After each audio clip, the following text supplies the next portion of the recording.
Hey guys, John and Jamie from True Crimecast here. If you're anything like us, you've probably had those conversations where you're like, man, someone should be recording this. Right? And now you can do that with Zen AI, the home of vibecasting. A vibecast is all about putting the conversation first and turning it into something worth sharing. Whether you're reacting live to a game or TV show, Zen AI makes it incredibly easy to create your own broadcast. And you don't need a fancy setup either. Your phone is your studio. Just hit record, start talking. You can get professional level sound right from your phone. Then Zen AI's AI producer takes over from there. It handles the cleanup, helps with editing, and even creates share-ready clips. And the cool part is you can make changes simply by chatting with it in plain English. Zen AI is currently an invite-only beta, so join the wait list today. Head to zen.ai to sign up. That's zen.ai. Start vibecasting this summer. The World Cup champion will be crowned this week, and you can trade the tourney through the finals on Kalshi, America's #1 prediction market platform. Right now, Spain is trading at 58% to beat Argentina, meaning 100 trade pays out $166 if they win. On Kalshi, you're trading against other people in a live market. No house, no odds makers. For a limited time, download the Kalshi app and use code HOOPS to get $10 when you trade $10. KALSHI. Kalshi. Trade the beautiful game. 18 plus only. Restrictions and eligibility requirements apply. Event contract trading involves risk and may not be suitable for all investors. Kalshi products are not available in all jurisdictions. Prices, values, and available markets may differ from those mentioned. For more information, see kalshi.com/regulatory. Hey, True Crimecast fans, Jamie and John here. For the next couple of weeks, we're going to give you a special presentation of our show, Paradigm. Paradigm is an 8-episode series where we take a deep dive into one case. If you've been around for a while, you'll know that that is very different, as we normally will do an episode per case, but not this one. We're currently working on season 2 of Paradigm, so we thought it'd be a great idea to bring season 1 back up. So on the True Crimecast feed over the next couple of weeks, you're going to get the entire first season of Paradigm. Now, that whole season is available over on the Paradigm feed. So you can go over there and subscribe and listen to it all now, or wait till it comes out here. If you do go over there, we would encourage you to go ahead and hit subscribe so that when our new season comes out, you'll be immediately notified. We're in the depth of that investigation, and it's going to be, we think, a really great story being told with hopefully some good outcomes. So make sure you subscribe over there. The guys will be back in a couple weeks for your regularly scheduled programming of True Crimecast. Guys, we love you, and we'll see you next crime. Probably wasn't back then, but more houses than I expected. Yeah, I mean, this was when I was in middle school, so things have definitely changed a little bit. Probably, yeah, it's right here.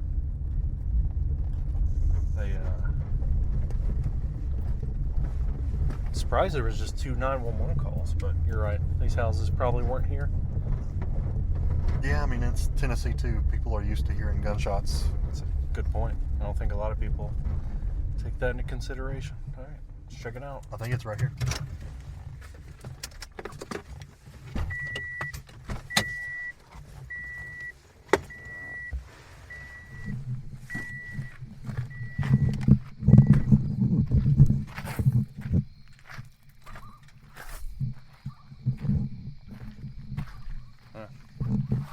It's really surreal being here.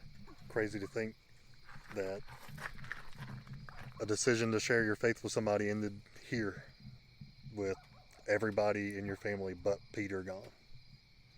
I think the bodies were right over there, and their car was broken down over here. They said that their bodies was placed in the shape of a cross, but then some people said that wasn't true. But I mean, they would have been right here where we're standing. It's so weird. All right. Yeah, I think I've seen enough. Yeah. At the time of the Lily murders, Crystal Sturgill was 18, Dean Mullins was 19, Joseph Reisner was 20, and Natasha Cornett was 18. Karen Howell was 17, and Jason Bryant was 14 years old. On the evening before their trials were to begin, each of these individuals were given a choice: plead guilty to murder and avoid the death penalty, or go to trial and potentially face the death penalty. But there was a catch. Each member of this group had to agree to make the plea. If one person didn't agree, the entire group would go to trial. This is Paradigm.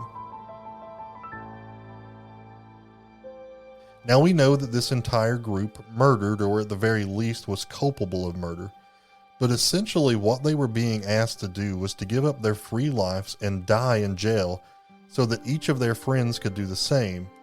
If one member of the party backed out, it could mean that one of their friends would face the death penalty. Not to take away from the Lillylid family because their fate was much more tragic, but this is a tough spot to find oneself in, especially if one or more of the group didn't pull the trigger of the weapon. When I was 16 or 17 years old, I made a lot of bad, immature decisions. Thankfully, I never murdered anyone or was in a situation where I saw someone get murdered. But as I often say, I like to put myself mentally in other people's shoes. If I am 17 and I have to decide to plead guilty, or my friend would face lethal injection or the electric chair, I don't know what I would do. Honestly, it is almost like the court was using peer pressure as a tactic in order to shut the door on this tragic case. And it worked. All parties took the plea deal and simultaneously took away the option of a parole hearing. They were each going to die in prison rather than one or more of their friends facing the death penalty. Perhaps at the time, it seemed like a better option. But now that it's nearly 30 years later, that agreement is being fought in court. We know that after every conviction, there are appeals. People will fight for any kind of hope that they can find. If one legal T wasn't crossed or one I dotted, that could be enough for a new trial or at the very least new sentencing. And as is often the case, some of the members of the group are still fighting appeals in hopes of some kind of relief for their punishment. Let's take a closer look. There have been so many appeals in this case since the original sentencing hearing, and time simply won't allow us to review every single one separately. So let's spend a little time talking about one appeal that was recent that focused on a key piece of evidence. Here we're going to hear from James Stewart, an advocate for Crystal Sturgill and a representative of the Community Defense of East Tennessee. I actually got involved kind of, just through talking with Crystal and stuff like that. And then it was brought to my attention the last appeals we filed on. I don't know if you know about the fingerprint appeal we filed. Okay, that law was brought to my attention. I reached out to Crystal about it because I knew through the podcast and interviewing everybody and some of the stuff that we had done that Crystal's prints would not be on those guns. Right. And I also knew through, when living locally, I live in Greene County. So I went to the courthouse and they put me in a empty courtroom and gave me 4 boxes of transcripts and everything that had to do with this case and let me sit and just go through it. I spent probably 14 hours over 2 or 3 days at the courthouse digging through transcripts, picking out what I thought was important and getting all that information. And I knew through doing that I had seen a lot of fingerprint test evidence, but I had never seen any for the guns. And then we found out through questioning Crystal and some of the others, the guns were actually never tested. So then the problem we had at that point was the law had been passed about 8 months before that, and we had about 4 months to file an appeal. We had no attorneys in place, and getting an attorney to work a case like this, is not an easy task. Sure. Unless you've got thousands and thousands of dollars. There is a organization that I now actually work for. It's been a kind of a long process too, but locally in Knoxville, there's a group called the Community Defense of East Tennessee. And I was put in touch with them through kind of a mutual contact, through a lot of legwork and just figuring out stuff on our own. We actually drew up the appeals for ourselves for Crystal, filed it, and then got her a public defender appointed to handle that appeal. But the actual appeal that was filed in that case, I wrote myself. We were hopeful, that they would do the right thing, but we kind of knew what was coming when they denied it. Here in Greene County, I don't suspect that she'll ever get any kind of relief, no matter what appeal we file. I suspect that if it's ever fixed or anything's ever done about it, it'll be done at a higher level in the state or at the federal level at some point. So the piece of evidence in question are the guns. The weapons were ultimately found in the van that the group stole from the Lillylid family, but they were never tested for fingerprints. The group did have gunpowder residue tests, but the guns themselves were never tested in any way that is on record. So 4 members of the group filed an appeal in August of 2022 asking the state to conduct these tests. Karen Howell, Dean Mullins, Crystal Sturgill, and Joseph Reisner requested that the state conduct tests on fingerprints on the weapons. They felt that if they could prove they were not involved in the shooting, then perhaps they could be offered post-conviction sentencing relief. In September of 2022, the judge denied the request for the weapons to be tested because the results would have no substantive benefit to any of the defendants, and it would not take away from the horrific actions that are a part of this case. But do we really have all the facts? There's never been a clear, 100% certain series of events in reference to who shot the weapons. We have a general idea that it was Bryant alone, or a combination of Bryant and maybe somebody else, but after all these years, we still don't know who pulled the trigger. Wouldn't a fingerprint analysis help us get closer to that answer? And why was one not done at the time of the investigation? Another noteworthy appeal comes from Karen Howell. Karen was 17 years old at the time of the murders. As part of her plea, she was to face life in prison without the possibility of parole. In 2012, the United States ruled it unconstitutional for a person under the age of 18 to be sentenced to life without the possibility of parole. In 2017, Karen had her attorneys petition the Greenville, Tennessee court to request for a new trial or at least new sentencing, since she was convicted as a minor and has no possibility of parole. That same year, the judge in Greenville stated that he was not going to reopen the case or offer any post-conviction relief. He cited that efforts were made at the time of the plea deal to counsel her in her decision to plead guilty. The judge also stated that the new law does not impact plea deals. Basically, the judge stated that the punishment fits the crime, and unconstitutional or not, you're spending the rest of your life in prison. But she has another hearing this December with a higher court for their opinion on this matter. Let's hear again from James on this appeal.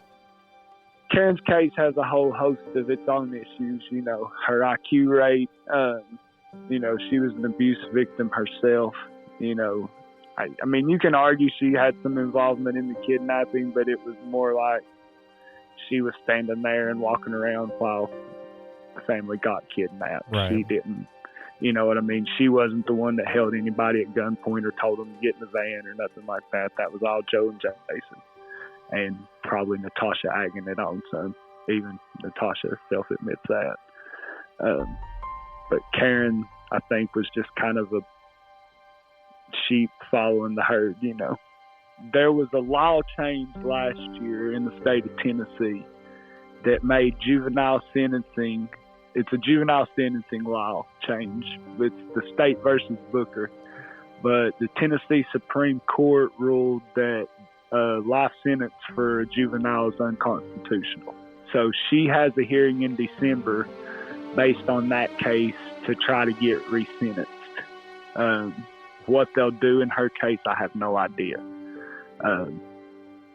But she's probably the most likely of the three right now to have some kind of relief in her process. I feel that the law is simple here. Basically, Karen and Jason were under 18 and it has been ruled that they should not face life in prison without the possibility of parole. So I think that they should be given that opportunity. Now, to be clear, that does not mean they will be released, but it does give them the opportunity to stand before a parole board and plea their case. After the fingerprint analysis petition was denied for all defendants, Dean Mullins and his legal team filed a federal petition, a habeas corpus. This means that a federal court would take a look at this case, the evidence, and the sentencing to determine if the law was followed and to ensure the individual's constitutional rights were not violated. Dean's filing an appeal because of a plea deal he allegedly made back in Arizona before being transported back to Tennessee. This appeal is just getting underway, and James has the latest on what this means for Dean. Dean's is just a habeas corpus. They're arguing, it's the process where he's arguing to the federal government that he's unlawfully detained. And argument that they're making under his habeas is more directly related to the fingerprint analysis. Because where Dean really got screwed, Dean had a deal in Arizona when they all got arrested to avoid the death penalty. If he gave up the guns, if he told where the guns were hid, and he wasn't a shooter, they wouldn't prosecute him with the death penalty. And he signed that deal in Arizona with the public defender down there. He drew a map for the TBI of where the guns were hid in the van. Because what they had done is stuffed the guns like into the seat, like below the headrest of the seat. They had basically stuffed the guns down into the passenger seat. And the cops couldn't find it. And Dean drew them a map, exactly where the guns were, exactly, how to find them. TBI goes and finds the guns, and then that plea deal wasn't honored. And they have argued, stated in court multiple times now, including on this last round of appeals that we've done with Dean, that the reason his appeal wasn't honored is because they couldn't prove he wasn't a shooter. Well, the habeas corpus that was filed federally is arguing that they never tried to prove he wasn't a shooter. They didn't even test the guns, and they should have honored his first plea deal, which means he would have never been, in a position to be forced to sign that second one. The World Cup champion will be crowned this week, and you can trade the tourney through the finals on Kalshi, America's #1 prediction market platform. Right now, Spain is trading at 58% to beat Argentina, meaning 100 trade pays out $166 if they win. On Kalshi, you're trading against other people in a live market. No house, no odds makers. For a limited time, download the Kalshi app and use code HOOPS to get $10 when you trade $10. KALSHI. Kalshi. Trade the beautiful game. 18 plus only. Restrictions and eligibility requirements apply. Event contract trading involves risk and may not be suitable for all investors. Kalshi products are not available in all jurisdictions. Prices, values, and available markets may differ from those mentioned. For more information, see kalshi.com/regulatory. Dean signed a plea deal to help police find a critical piece of evidence.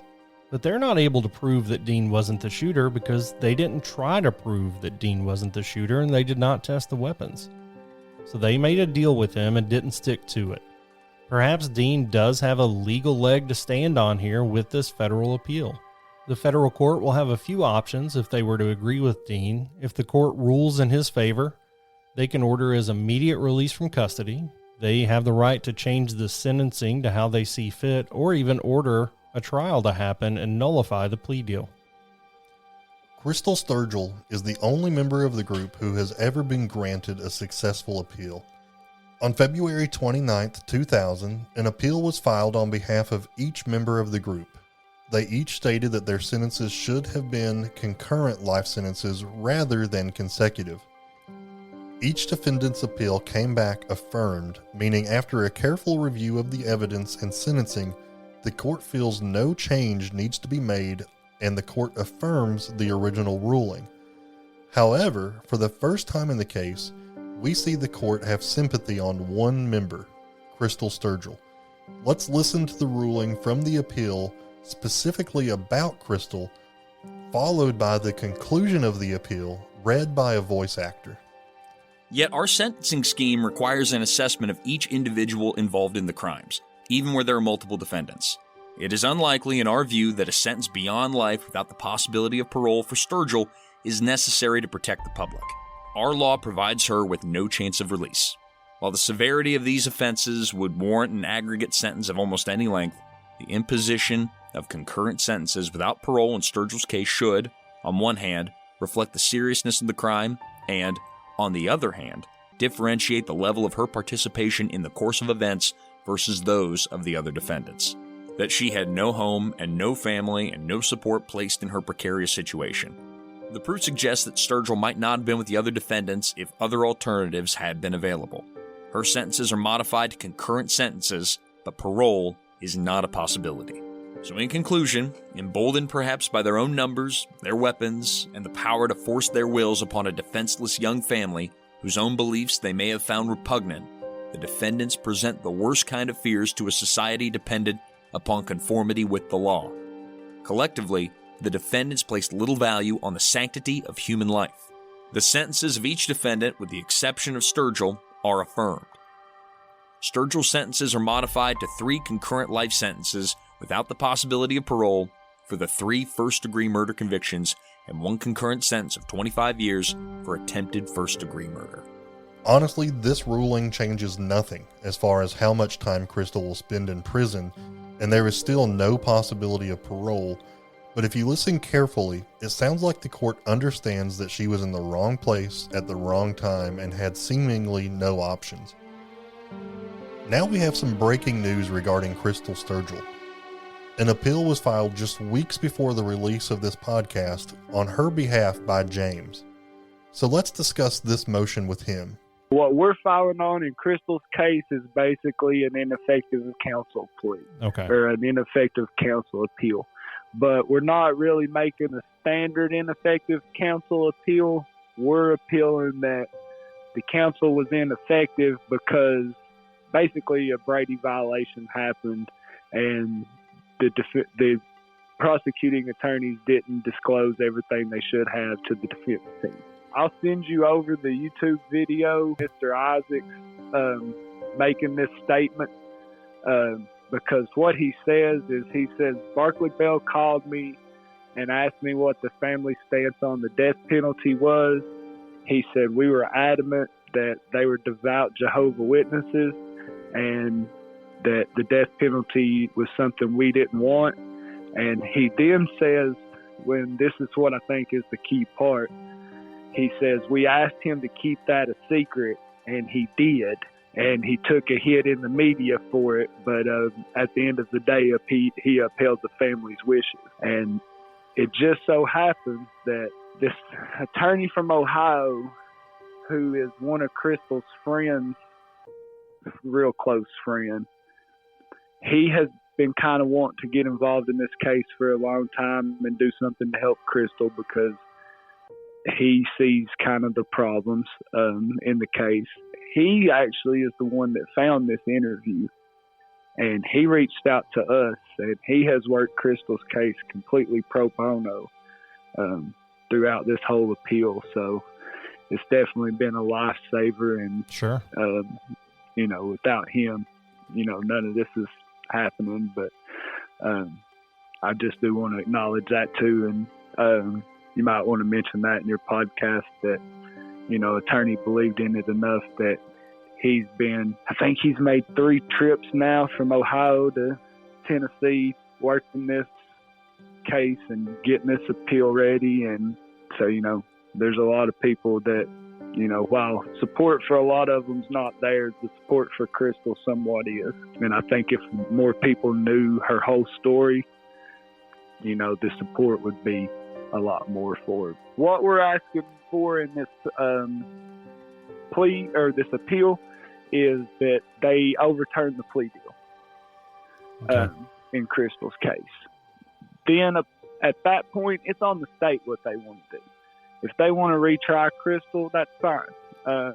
If they want to offer her time served and spend the rest of her life on parole or whatever, we'll cross that bridge when we get there. But the key to the case and the key to getting Crystal any kind of help, the first step is getting that plea deal overturned. James is filing an appeal that Crystal had ineffective counsel because of a Brady violation. He claims that Berkeley Bell, the district attorney, and Greg Isaacs discussed the family not wanting the death penalty, and he has proof. Let's listen to an interview that aired on television with Greg Isaacs.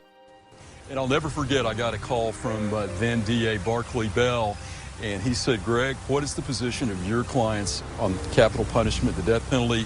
I spoke with them. They were adamant. They were devout Jehovah's Witness, and they said they did not want the death penalty. And I asked Barkley to keep that confidential, and he took a hit in the media, but honored that family's wishes, and the death penalty was never on the table. We mentioned earlier that the court showed Crystal some mercy, although it didn't reduce her sentence or parole options. So could this appeal be the one that changes things for her? If the Lillylid family told their attorney and then he told the district attorney that they did not want the death penalty, should the DA have handed that over to the counsel of the 6 defendants? It feels unethical to me, but is it illegal? Is it a Brady violation? The Brady rule requires the prosecution to turn over all exculpatory evidence to the defendant in a criminal case. This evidence is evidence that might exonerate the defendant.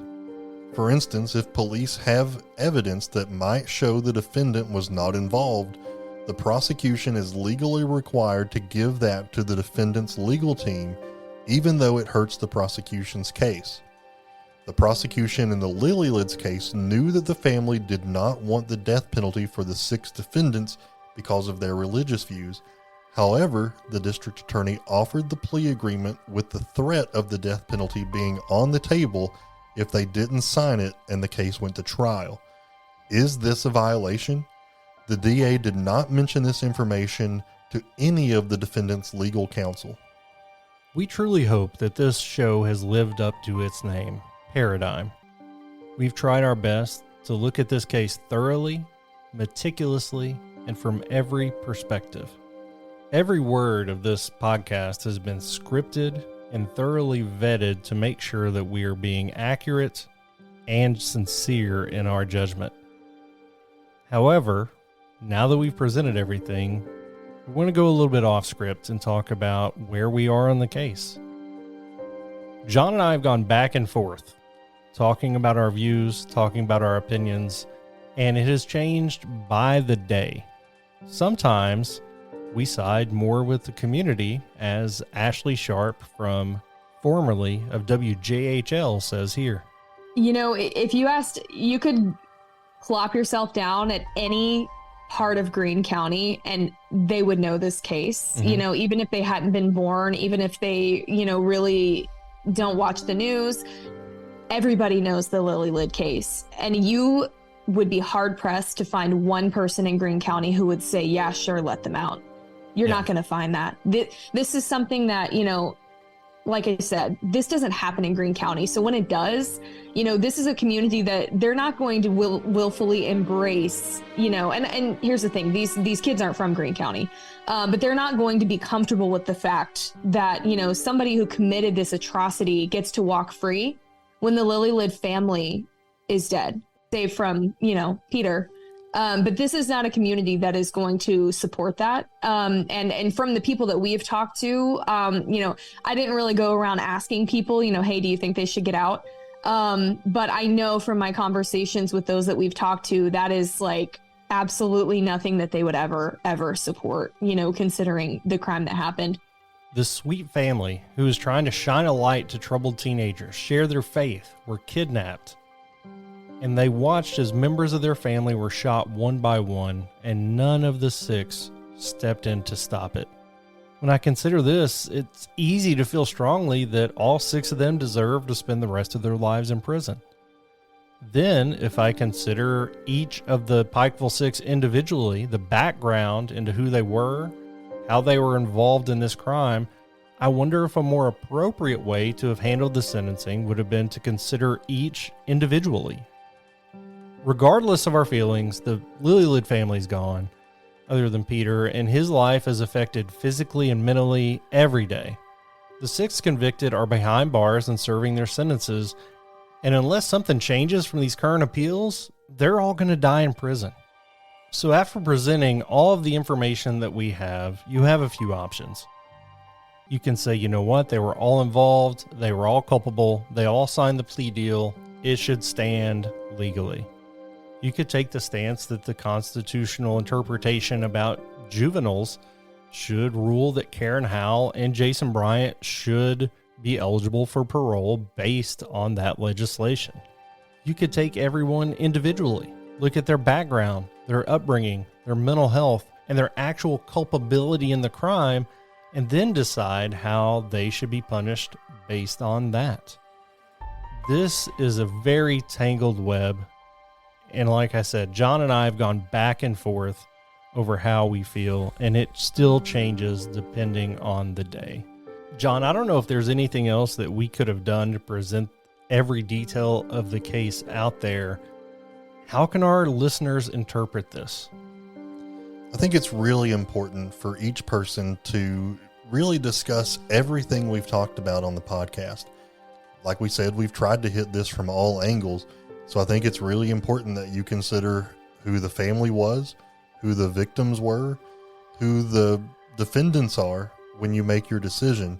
Now, you may be thinking, as our listeners, what does my opinion matter? It's not going to impact this legislation at all. But if you take a look at some of the recent cases, at some of the publicity given to cases like the West Memphis 3 or the Norfolk 4, or name the number of people you want to go after. But if you put the Pikeville 6 in that category and there's enough momentum behind those conversations, then I think the public and officials take notice of that.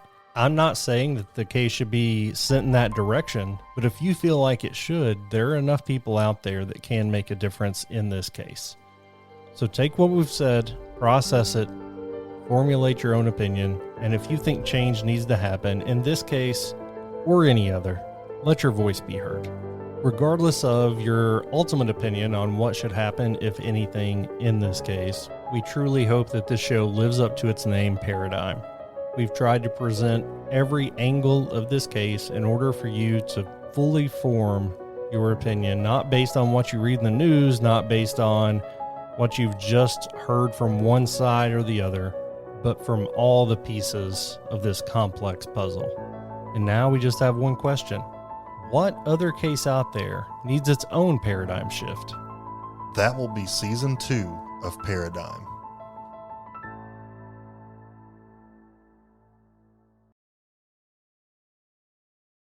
The World Cup champion will be crowned this week, and you can trade the tourney through the finals on Kalshi, America's #1 prediction market platform. Right now, Spain is trading at 58% to beat Argentina, meaning 100 trade pays out $166 if they win. On Kalshi, you're trading against other people in a live market. No house, no odds makers. For a limited time, download the Kalshi app and use code HOOPS to get $10 when you trade $10. KALSHI. Kalshi. Trade the beautiful game. 18 plus only. Restrictions and eligibility requirements apply. Event contract trading involves risk and may not be suitable for all investors. Kalshi products are not available in all jurisdictions. Prices, values, and available markets may differ from those mentioned. For more information, see kalshi.com/regulatory.